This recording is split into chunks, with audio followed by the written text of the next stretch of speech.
Бүгін 9 май Улуу Жеңиштин 75 жылдык майрамы. Тилекке каршы жыл сайын бул майрамды өлкө боюнча чоң масштабта белгилеп келген болсок, бүгүнкү күндө аз гана чакан гана адамдардын катышуусунда майрам белгиленип жатат. Анткени учурдагы өлкөдөгү кырдаалга байланыштуу бул майрамды биз онлайн форматта белгилеп турабыз. Баткен облусунда Улуу Жеңиштин 75 жылдыгынын урматына митинг реквием өткөрүлдү. 9 май Жеңиш күнүнө арналган иш-чарага өкмөттүн Баткен облусундагы ыйгарым укуктуу өкүлүнүн биринчи орун басары Жаркын Максутов баштаган саналуу гана жетекчилер катышты.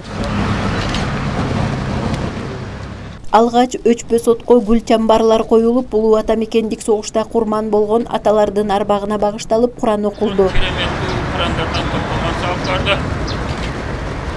Улуу ата мекендик согушта курман болгон ата бабалардын рухтарына фисабилла багыштадык.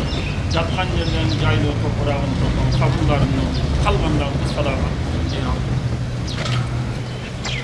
Өлкөдөгү кырдаалга байланыштуу Улуу Жеңиш күнү жылдагыдай чоң салтанат менен өтпөсө да согуш ардагерлерине ар тараптуу сый-урмат көрсөтүлүп жатат.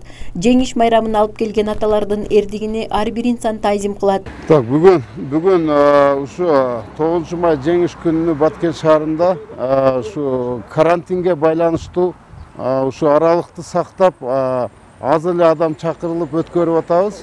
Бардык талаптарын сактап ушул бүгүнкү майрамды гүл коюу менен эле чектеп өткөрүп атабыз. Баткен шаарында 2 ардагер бар. Бири 101 жашта, бири 94 жашта.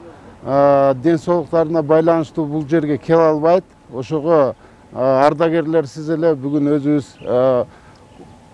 ата бабаларды эскерип гүл коюу менен чектеп өткөрүп атабыз.